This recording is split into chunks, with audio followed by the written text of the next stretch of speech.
জনাব শাহিদুজ্জামান, যে আলোচনায় আমরা ছিলাম, এবার প্রধান উপদেষ্টা ১০৪ জন সফর সঙ্গী নিয়ে যুক্তরাষ্ট্রে গেছেন।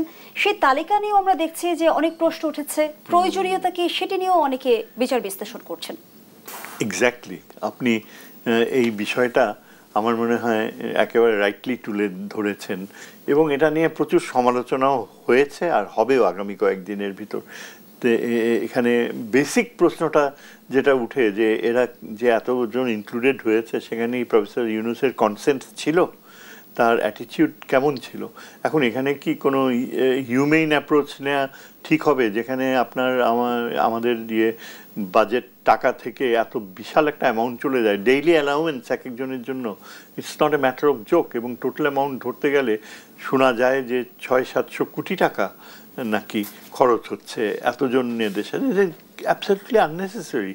আমি ঠিক যেটা আপত্তিজনক মনে হয় কি, তার এই পররাষ্ট্র মন্ত্রণালয় নয় বাদ দিলাম, সেখানে তারা যারা ডেস্ক দেখে তারা তো অবশ্যই থাকা উচিত।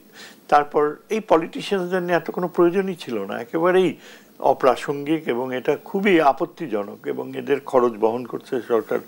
আপনি ধরেন বিএনপির কথা ধরা হয়, একজন যে বিএনপির সেকেন্ড পার্সন যে নিয়েছে পররাষ্ট্রনীতি উপদেষ্টা, তার সম্পর্কে অলরেডি আপনার বিভিন্ন তথ্য বের হচ্ছে যে তার সিভি, সে কেমব্রিজে নাকি পড়াশোনা করেছে, সোশ্যাল ম্যানেজমেন্ট নাকি সে ডিগ্রি।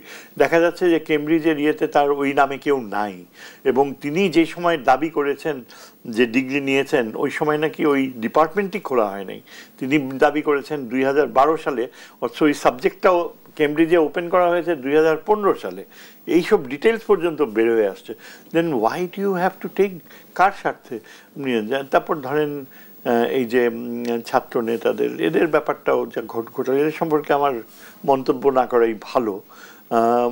আর আরেকটা হলো যে ১১২ জন সংখ্যায় কারা ছিল রিয়েলি বুঝতে পারছি না। আপনি যদি ধরেন ১০-১২ জনের মতো, আর তারপর সিকিউরিটি কনসার্ন পিপল মেবি ৭-৮ জন হতে পারে খুব বেশি হলে। মানে আমার কাছে তো ম্যাক্সিমাম মনে হয় ২৫-৩০ জনের বেশি হওয়ার প্রশ্নই ওঠে না। আপনি যদি একেবারে, কিন্তু ১০০-ও পার ক্রস করে যায়, এটা তো এই হাসিনার সময়ও বোধহয় এরকমই ছিল, কিংবা এরকম ১৫০-২০০ জনের সফর সঙ্গীর তালিকা আমরা দেখেছি সে সময়ে, ওই সময়। হ্যাঁ, সেটা না হয় বোঝা যেত একটা পলিটিক্যাল গভর্নমেন্ট, তার অনেক ফাংশনারিজ রয়েছে, she has to use her propaganda device, legitimacy একটা গড়ে তোলার জন্য দরকার হয়। কিন্তু প্রফেসর ইউনূসের তো তেমন কোনো প্রয়োজন নাই, and there is no need for him to be humane এটা এই বিষয়ে। কেননা তার তো প্রথমেই তার দৃষ্টিভঙ্গি ছিল গতবার যে তিনি ৭ জনের বেশি নেবেন না। তার ইনস্টিংক্টটা ঠিক ছিল, ওরকমই হওয়া উচিত। তো আমার কাছে এটা খুব একটা মানে শুভ ইঙ্গিত মনে হচ্ছে না। আই এম ওয়ারিড, কেননা এই যে বাইরেও আমার মনে হয় এটা দৃষ্টিকটু মনে হবে ওয়েস্টার্ন মিডিয়ার কাছে, যে ফান্ডিংয়ের প্রশ্ন, IMF, ওয়ার্ল্ড ব্যাংক, তাদের কাছে ভবিষ্যতে লোন চাওয়া, এগুলো দৃষ্টিকটু মনে হবে, এবং তাদের একটা মানে স্ট্রং ক্রিটিসিজম ডেফিনেটলি হবে। এখন প্রফেসর ইউনূস ঢাকায় ফিরে আসার পরে এটা নিয়ে তো তাকে ফেস করতে হবে, মিডিয়াকে ফেস করতে হবে, তারপর আপনার পলিটিক্যাল পার্টিসগুলোর ব্যাপারে। আমার মনে হয় তিনি যথেষ্ট দুর্বল হয়ে যাচ্ছেন, এবং এটা অ্যাকচুয়ালি দুর্বলতার ইঙ্গিত। আপনি ইলেকশনের কথা তো আমরা ভাবছি, অবশ্যই একটা ইলেকশন হওয়া উচিত, তিনি আশ্বাস দিচ্ছেন, কিন্তু সেখানে ওই যে মানে ইলেকশন ফ্রি অ্যান্ড ফেয়ার হবে, সেই নিশ্চয়তাটুকু কিন্তু এখনো কোর ইস্যুসগুলো টাচও করা হয়নি। যেমন আগেকার ইলেকশনগুলোর ব্যাপারে একটা বড় সীমাবদ্ধতা থাকতো কি, ইলেকশন ইঞ্জিনিয়ারিং, যেখানে আপনার ইন্টেলিজেন্স এজেন্সিসগুলো ইন্টারফিয়ার করতো।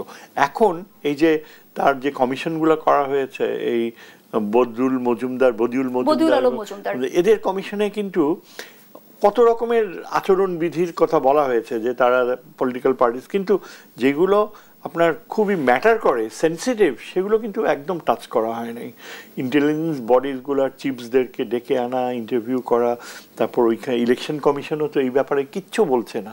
তার মানে কি প্রফেসর ইউনূস ধারণা দিচ্ছে ওইখানে যে ইলেকশন হবে ঠিক মতো, but is he in control? উনি কি সত্যি সত্যি পারবেন এখানে?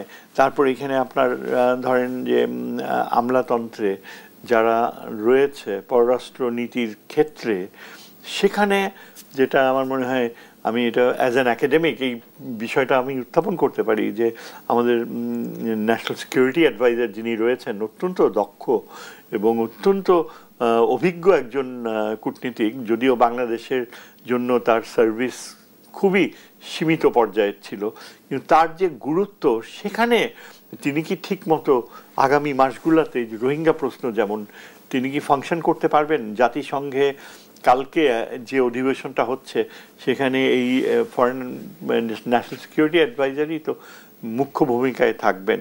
তো কিন্তু সেখানে তো পররাষ্ট্র অ্যাডভাইজারের একটা গুরুত্বপূর্ণ রোল থাকে, দেয়ার ফাংশনস ওভারল্যাপ।